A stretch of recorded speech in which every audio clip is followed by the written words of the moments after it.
Hello students, welcome to Patvekar Tutorials, Chapter 1 Laws of Motion, Part 3. Okay, in the previous sessions we have seen distance, displacement, speed and velocity, the formula for speed and velocity. Okay, do you remember? Then we have also seen the difference between velocity and the speed. We have seen the effect of speed and direction on velocity, changing the speed while keeping the direction same, or changing the direction while keeping the speed same, or changing the speed as well as the direction. We are going to change the velocity. Okay, fine. So we have seen uniform and non-uniform linear motion. Okay, do you remember your Amar Akbar Anthony wala example? Fine. We have also seen acceleration. Acceleration is nothing but the definition for acceleration is the rate of change of velocity is called acceleration. Okay, we have also seen, we have seen positive, negative and zero acceleration. Okay, do you remember zero acceleration and deceleration? Fine. We have also seen distance time graph for uniform motion. Okay, that was nothing but a straight line, as well as the distance time graph for non-uniform motion is not going to be a straight line. That also we have seen with the help of presentation. Okay. Now in today's chapter we are going to see equations of motion using graphical method. The equation which relates your displacement, velocity and acceleration and time of an object moving along a straight line, we are going to see in this today's topic. Equations of motion. Newton has given 3 equations of motions. Okay, suppose an object is in motion along a straight line with initial velocity u, मतलब उसकी शुरू की velocity क्या है, u है. उसके बाद उसकी फाइनल वेलोसिटी इज v, आखिर में वेलोसिटी क्या बनी, v.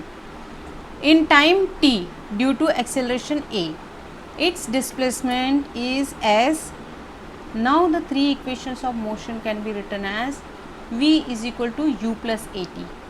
Now can you see this is the relation between velocity and time. ये किसका रिलेशन है, वेलोसिटी और टाइम का है ना. v वेलोसिटी है, u वेलोसिटी है, a एक्सेलरेशन और t टाइम है.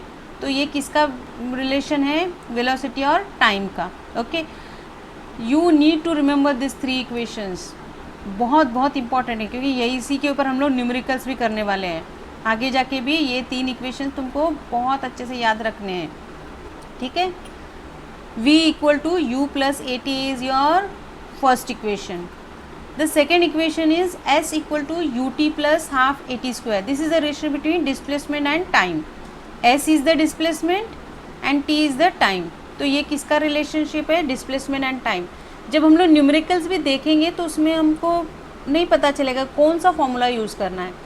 तो जो गिवन होगा, जो दिया होगा, क्वांटिटी जो दी होगी, उसके ऊपर से हमको फॉर्मूला यूज़ करना होगा, और क्या निकालना है वो भी हमको देखना पड़ेगा. हाँ, ठीक है. Next is v square equal to u square plus 2as.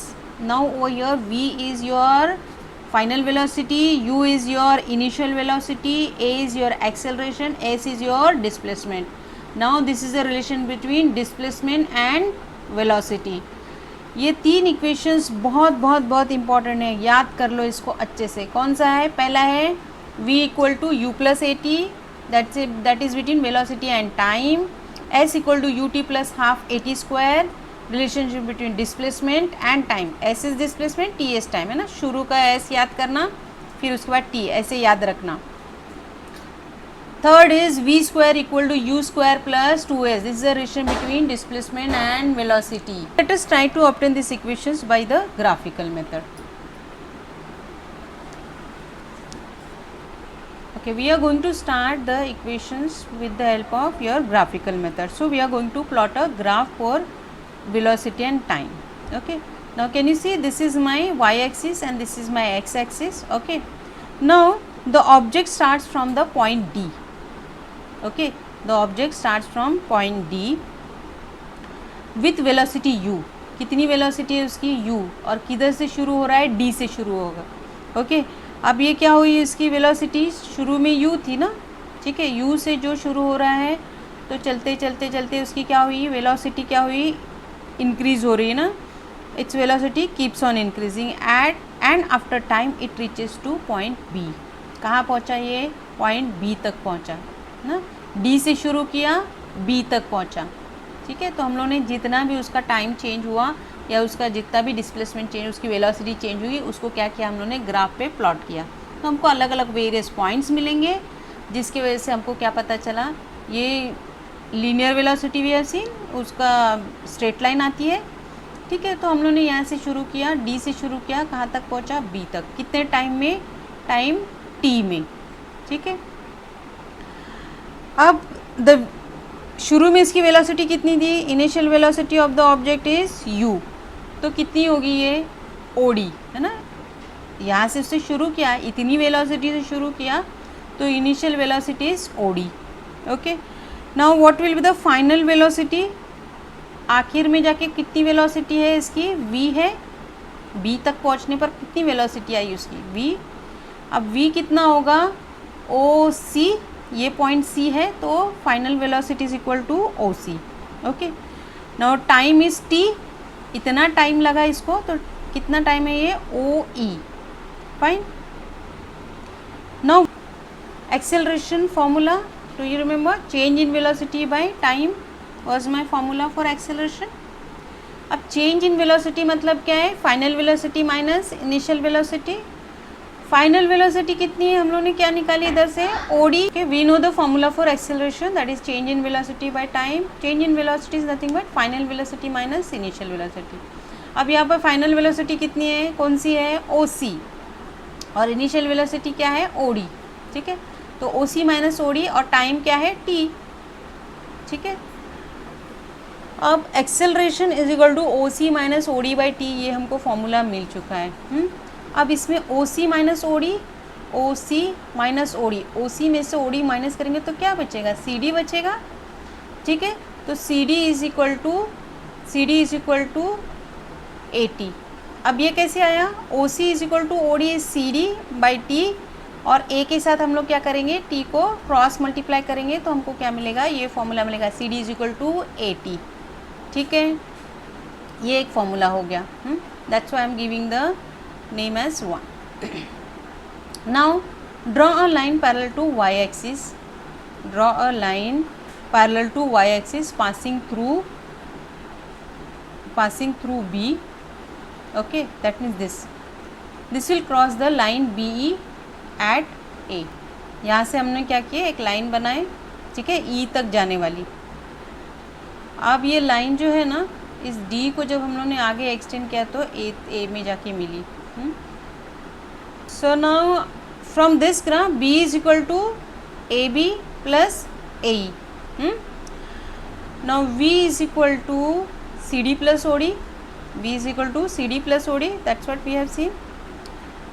Now AB is same as CD and AE is same as OD. So we can replace CD plus OD, AB as CD, AE as OD, and BE as BE is nothing but your V.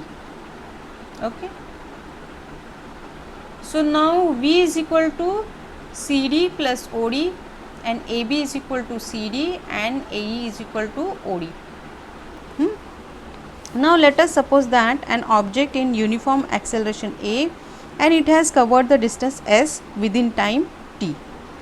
Now from this graph, the distance covered by the object during time t is given by the area of quadrangle DOEB, है ना। DOEB के साथ हम लोग क्या करेंगे? ये पूरा एरिया हमको चाहिए। अब ये एरिया कैसे मिलेगा? ये ट्रायंगल का एरिया और ये रेक्टेंगल का एरिया, दोनों का एरिया मिला के ये पूरा DOEB का एरिया बन जाएगा, ठीक है। अब रेक्टेंगल का एरिया का formula AE multiplied by OE, that is length into breadth, okay. उसके बाद ट्राइंगल का formula half into adjacent sides, that is half multiplied bye AB multiplied by DA, ठीक है। तो क्या होगा? हम जब इस फॉर्मूला में डालेंगे वैल्यूज़, अब इसमें क्या हो गया? OE is equal to DA is equal to T, and AB is equal to 80, AB is equal to 80 from 1, पहले हम लोगों ने शुरू में किया था ना, AB is equal to 80। So now let us put the values. AE is equal to U, OE is T, half, AB is nothing but AT and DA is T. ठीक है, तो सारी वैल्यूज़ डालने के बाद क्या पता चलता है, हाफ है यहाँ पर और टी मल्टीप्लाई करके टी स्क्वायर बन गया यू टी. ठीक है, so this is Newton second equation of motion. Now let us see the equation describing the relation between displacement and velocity. ठीक है, now we have seen from the graph we can determine the distance covered by the object in time t from the area of quadrangle DOEB. DOEB is a trapezium, so we can use the formula for its area. पहले हम लोगों ने क्या किए, area को दो में divide किया, रेक्टेंगल प्लस ट्राइंगल, उसका एरिया डाल रहे थे. अब हम क्या करेंगे, पूरे का एरिया फाइंड करेंगे. तो वो क्या है, DOEB is nothing but trapezium. अब ट्रेपेजियम का फॉर्मूला क्या है, sum of lengths of parallel sides multiplied by distance between the parallel sides. ठीक है, अब यहाँ पे sum of length of parallel sides, कौन सी दो पैरेलल साइड्स है, कौन सी दो पैरेलल साइड्स है, दो पैरेलल साइड्स है OD प्लस BE, है ना. तो हम लोग क्या करेंगे, दोनों का सम करेंगे मल्टीप्लाइड बाय OE, क्या है, distance between the parallel sides. अब पैरेलल साइड्स कौन सी है, डिस्टेंस, दोनों के बीच का डिस्टेंस कैसे पता चलेगा, ये दोनों के बीच का distance is nothing but the OE, है ना. ये डिस्टेंस क्या हो जाएगा, OE. ये एक साइड में, ये और ये एक साइड के बीच का डिस्टेंस क्या है, OE. ठीक है, तो मेरा फॉर्मूला क्या बनेगा, S equal to half multiplied by OD plus BE multiplied by OE. तो फिर मेरा फॉर्मूला क्या बनेगा, S equal to half multiplied by OD plus BE multiplied by OE. But OD equal to U and BE is equal to V and OE is equal to T. Same graph से ही पता चला हमको ये सब value, ये सारे values. ठीक है, तो हम लोग क्या करेंगे, ये वैल्यूज इसको पुट करेंगे, U plus B is equal multiplied by T. अब इसमें क्योंकि मुझे क्या चाहिए था, इक्वेशन किस में चाहिए था, डिस्प्लेसमेंट और एक्सेलरेशन के साथ चाहिए था. तो अब इसमें क्या है, मेरे साथ एक्सेलरेशन नहीं है, तो मैं क्या करूँगी, एक्सेलरेशन की वैल्यू डालने की कोशिश करूँगी. अब A is equal to V minus U by T. कैसे remember, the first formula V equal to U plus AT